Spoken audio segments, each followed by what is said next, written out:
How can I win? Am I heading in the right direction? What's happening? I'm asking you this question. When will it end and love restored again? I miss the way it used to be when love was everything. How can we win? We've been having a great conversation before, but right now we're sitting here with a soon-to-be music icon. So go ahead and introduce yourself to everybody. What's up, y'all?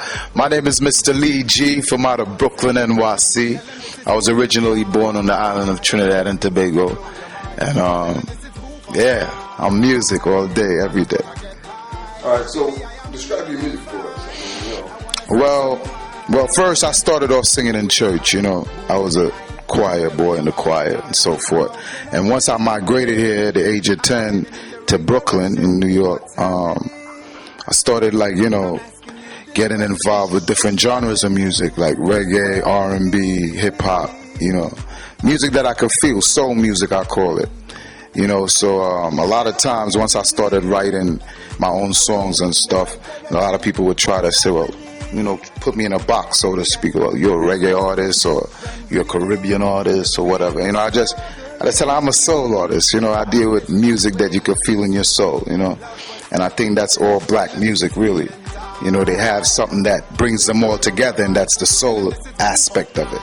Right, well, I know we were having a debate about blacks and rock music and blues and everything else. I mean, we created all the from jazz, gospel, rock, everything came out of black culture. Yes. So why not have us all there?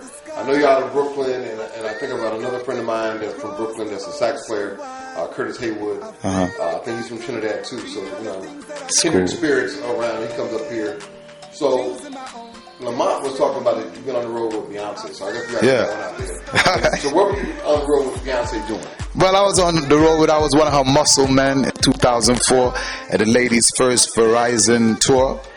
She had also Missy Elliott on there and Alicia Keys and Tamia, I think. Yeah, and we were on tour for 3 months. I was one of the guys that brought her out on a pelican. It's like a chair. Okay. And she sits on it, and 4 of us lift her up in the crowd or in the stadium, wherever, and then we bring her to the stage. And that was my job then. Okay. Yeah. So how do you want to parlay that to where you're at now? Because this industry is all about the connections, and we were talking about how the music is coming full circle with live music and live instrumentation and all those kind of things and real lyrics. So from doing that for Beyonce, are you able to parlay that experience to things that you're doing now? Absolutely. I mean, just being in her presence, just being around her team for that period of time, and experiencing all the things that go on behind the scenes to make a show like that so spectacular, it sort of prepared me for the work that's involved, for success or to get your point across, solid. You have to put in the work. And I've seen how, being around her, I've seen how she's really diligent and really hardworking. Her whole team, actually. Even the people that makes the clothes, like her mom and, her assistants and so forth, the dancers. Just being there, it felt like, it's something that I've always wanted since I was a child. And to be so close is like I could almost touch it, Right. That experience really, it gave me like a energy or strength, I should say, to keep moving forward. Because at that time I was still, recording my own songs and, selling them whenever I get a chance to whoever. And at that time when I got that gig, I was dating one of her dancers. So the first leg of the tour, we were in, she was in Fort Lauderdale, so I flew to Fort Lauderdale to see her, spend some time with her before she goes on the road. Because, once she goes on the road, I'm not going to be really able to see her. And fortunately, I got to thank God again, Frank Gatson, he was the choreographer for the whole show, saw me. He was like, there's something about you when you walked in the room. I saw the lady just looking at you and stuff. I was like, yeah? I didn't see it, but you saw it, so that's good. I bet your dancer friend is like that. Yeah, man, she was Zakari. She, you know, I got a big hug. You know, even we're not together now, but you know that experience, you know, changed my life. You know, and he said, "Would you like to go on the road for 3 months?" And then he gave me the chair to lift. And he said, "Lift that. Let me see if you can lift it." I lifted it. It was easy. And he was like, "Okay, I'm gonna let you go see B." And we talk after that, and you know, the rest is history. So you know, you know, a lot of cats come up. You know, actually, there was a guy that came by the station earlier today, looking for ways to get in, and that's the way in. And folks, you know, folks got to look at different opportunities to get in the door musically. So right now you're working on new music, or you got a new song out now.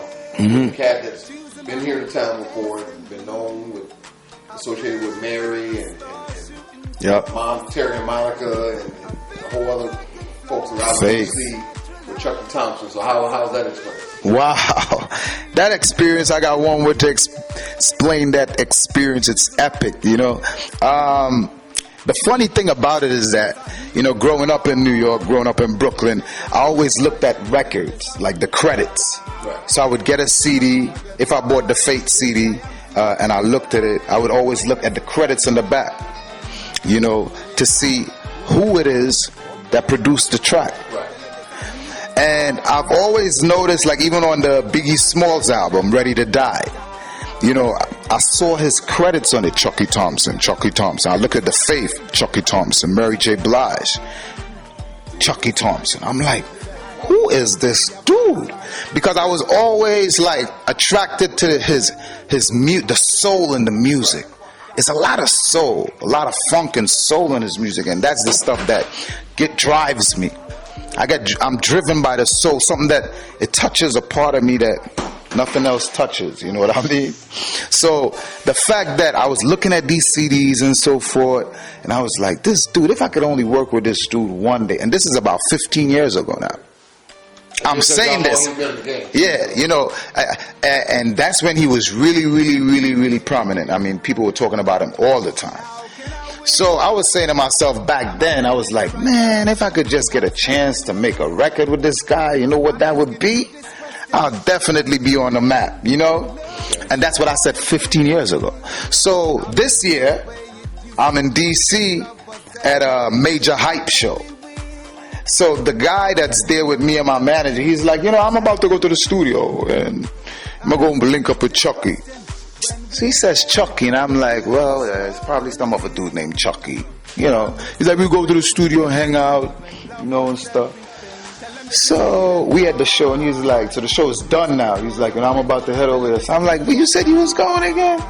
He was like, Chucky, you know, Chucky Thompson. And then I was like, bing! I was like, you talking about the Chucky? I was like, yo, I'm going with you. We going. So we went with him, my manager and I, we went over there with him, and we met up with him.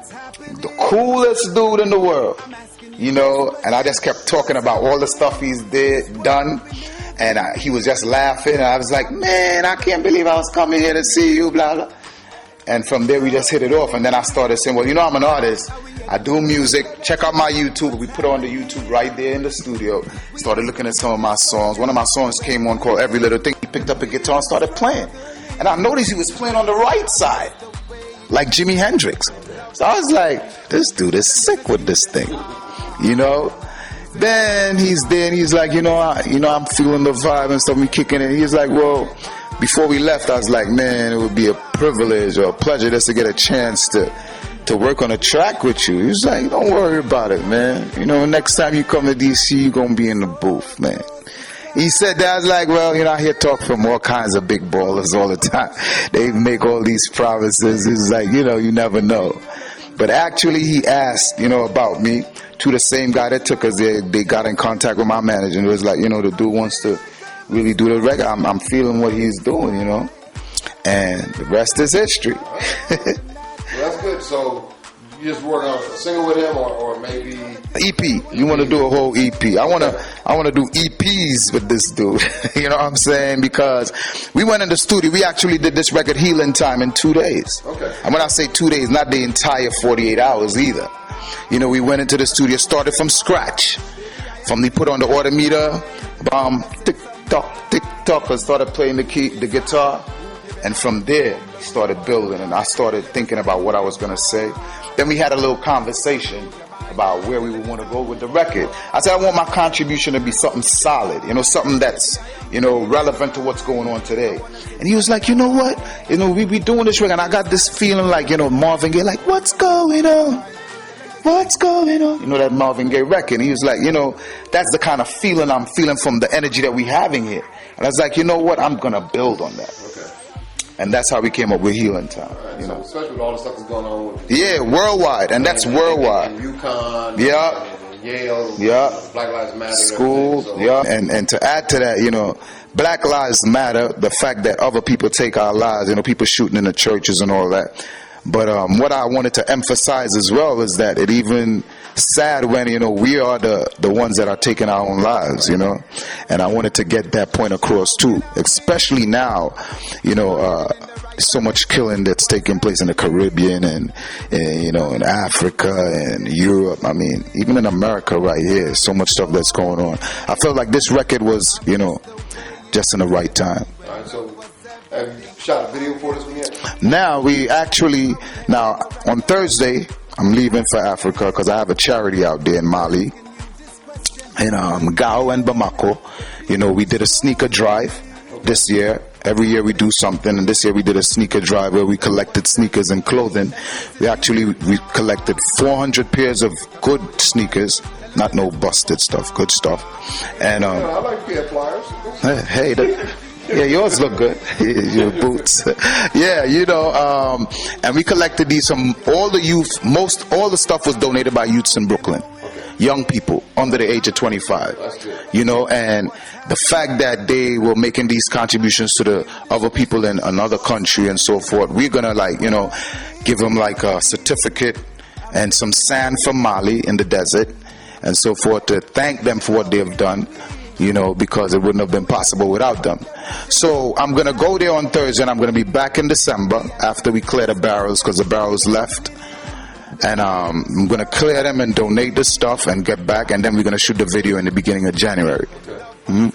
We already got like the treatment and so forth, the guys that's going to shoot it and so forth. So, that's going to be great. And you can check out my social media, Instagram, Mr. Lee G Music. That's MRLEEG MUSIC. It's the same with SoundCloud, the same thing with Twitter. And you could keep abreast on what's going on with us. He's also on Facebook too. Yes, I'm on Facebook as. Yes, I'm not lazy, so I still reopen my MySpace. I heard MySpace is gonna be back out again. I heard that. So I had like 3,000 people. Yeah, I had a lot of people on MySpace as well. I need those folks. Yeah. What's my password? Yeah, that's hard. Think about all this thing, what's my password? Yeah, it's always a problem. So the last words you want to share with folks? I mean, we're going to be playing music here at the station. Yeah, I'm going to appreciate that. Our jocks, so I think the music will be something, for Black Spectrum, also our Caribbean shows. And we'll look for more airplay definitely here, and then we'll look to see how Tony and City Beat Media can help get in some other doors. Absolutely. We're recording this as a video interview, but we're going to play the audio on the show. Reflections. So nice. Reflections. Big up Reflections. You already know Mr. Lee G says so from out of Brooklyn, NYC. Every time. Before I go, I want to let everybody know that, Mr. Lee G is just, versatility with flavor. If you want to put me in a box, it's okay as long as you buy my record or support it. It's all about soul music, music with substance. You know what I'm saying? Dealing with the issues, not just issues, but dealing with real life situations realistically, I'm not going to tell you in a record that, I'm a gangster, I'm a shooter dude, and then go home and relax, because that's not reality. It's not realistic. We're going to do anything and everything possible to uplift us, because we got to love us before we could love anybody else. And we do have some issues we need to deal with, and I'm here to deal with it through music. Heal through music. Yeah.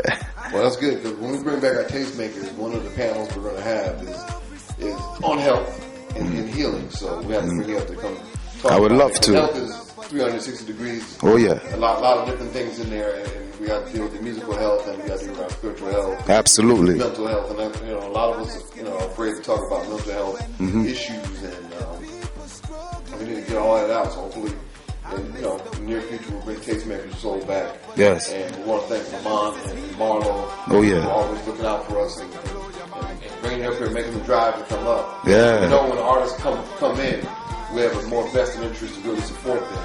It doesn't come lip service. Yes. We got to really do, because really visit, you put in the gas, about the traffic, coming up the 95, yes. Merritt, and 84, whatever way they go. 91. What's happening to this world we live in? I miss the